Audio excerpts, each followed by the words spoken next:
Bonjour et bienvenue dans ce nouvel épisode de Douce Naissance, le podcast dédié à la parentalité, la naissance, la grossesse et bien plus encore. Je suis Fanny Pillard, accompagnante périnatale et maman de 2 garçons. J'ai à cœur de vous partager ce qui me passionne et fait sens pour moi. Vous accompagner dans cet événement si merveilleux et en même temps si bouleversant de donner naissance et n'être parent.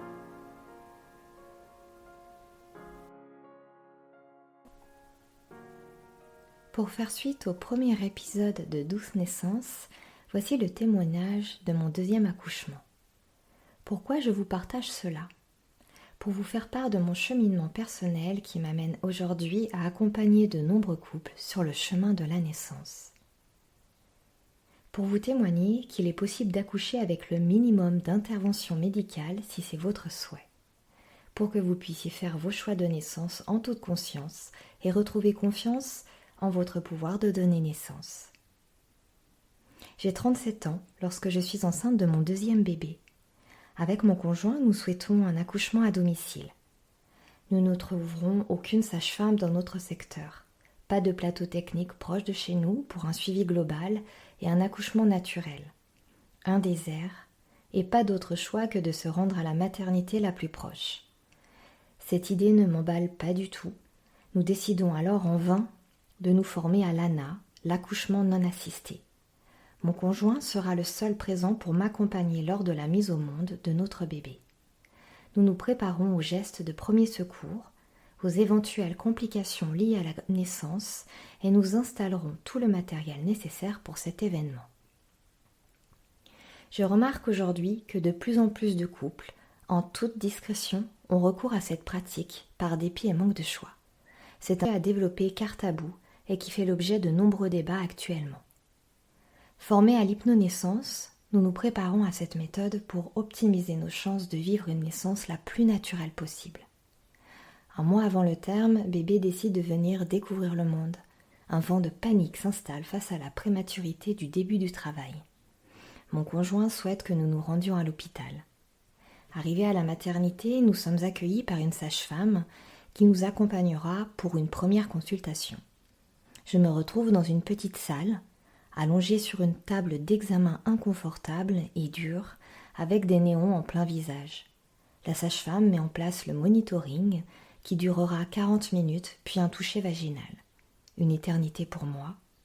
C'est une douche froide, stress, angoisse et une grande difficulté à me mettre dans ma bulle. Cela d'autant plus que pour mon premier accouchement, j'ai évité tout cela par un choix d'accouchement en plateau technique avec un suivi global. Le seul acte que j'ai eu fut un toucher vaginal à l'arrivée de la sage-femme à la maison. Mon conjoint interpelle la sage-femme pour lui expliquer qu'un plan de naissance est présent dans notre dossier. Elle lui répondra qu'elle n'a rien à sa connaissance et qu'elle va vérifier.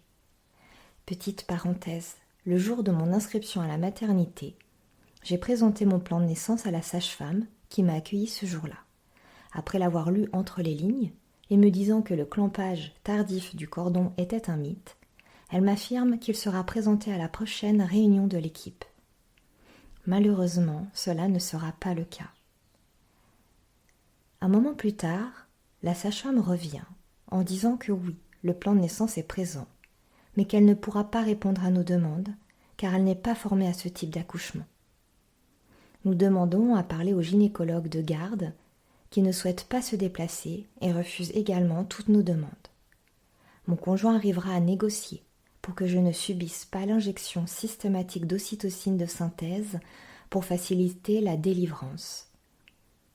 Nous aurons également un droit d'accès à la salle nature avec la seule baignoire du service. C'est clairement un enfer et j'ai envie de partir en courant, en rêve. J'essaie un maximum de rester dans ma bulle et d'accompagner mon bébé. Je me détends, je respire, j'utilise mes visualisations, je bouge, je marche pendant que mon conjoint essaie de préserver mon intimité et mon calme tout en négociant avec les soignants. Un monitoring me sera administré en posologie 24 heures sur 24. Il ne me quittera plus malgré ma tentative de l'enlever et ma demande explicite dans mon plan de naissance de limiter les interventions. Mais quelle chance pour moi, il va dans l'eau, donc je peux enfin me prélasser dans un bon bain d'eau chaude victoire. De courte durée car la sage-femme est dans un tel stress apeuré et vient vérifier le monitoring constamment. Après toute cette agitation autour de moi, j'arrive à glisser dans un état de profonde relaxation où je peux accompagner chacune de mes contractions avec ma respiration, que j'appelle vague pour plus de douceur.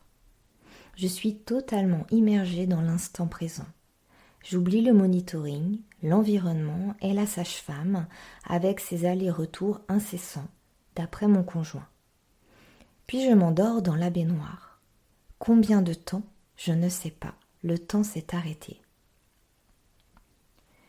Puis je sens que je commence à avoir des vagues utérines plus fortes, qui serrent de plus en plus. Le moment de la naissance de mon bébé est arrivé. Je suis toujours dans l'eau et je compte y rester. Mais la sage-femme placée derrière moi devient oppressante. Elle ne me laisse plus le choix. Je dois sortir. Je sors donc de cette grande baignoire en enjambant son haut rebord avec mon bébé la tête engagée, prêt à venir au monde. C'est un déchirement intérieur et je sors totalement de ma bulle. Je suis debout en me tenant au bord du lit et je pousse. Je pousse comme demandé au lieu de pouvoir utiliser la respiration de naissance apprise dans la méthode hypnonaissance. La sage-femme, voyant le premier bras de bébé, le tire sèchement pour le dégager, ne lui laissant pas le temps de sortir lui-même son autre bras et me privant de le prendre moi-même. Puis elle coupera immédiatement le cordon ombilical tout en se justifiant qu'elle avait très peur qu'il soit enroulé autour du cou. Mon fils respire bien, mais il est bleu autour des lèvres. Les soignants décident de l'emmener pour l'examiner. À ce moment-là, je vois mon conjoint un peu perdu, ne sachant quoi faire. Aucun soignant ne lui propose de venir. Je pousse donc mon conjoint à les rejoindre immédiatement, ne pouvant imaginer que mon bébé sera séparé de nous déjà. La pédiatre pratiquera une aspiration des sécrétions. On introduit une sonde dans la bouche ou dans le nez de bébé afin de dégager les voies respiratoires, de vérifier la perméabilité de l'œsophage et de détecter une quelconque anomalie. Un geste invasif et non sans conséquence, mais parfois indispensable. Maintenant, bébé est avec nous, en bonne santé, et nous pourrons profiter d'un moment de calme et d'intimité en peau à peau. Au premier abord, ce deuxième témoignage paraît plutôt négatif et peu encourageant. J'ai longtemps eu cette vision des choses et puis un jour, une prise de conscience. Attends, regarde, tu as réussi à accoucher naturellement en 6 heures, à accompagner tes vagues utérines dans le calme et la douceur et non pas dans d'affreuses douleurs comme on pourrait le penser. Tu as créé ta bulle, ton intimité, ton espace de naissance malgré un environnement peu favorable. C'est donc aussi possible d'accoucher naturellement même si toutes les conditions ne sont pas réunies. Je fus un certain temps très en colère contre cette sage-femme.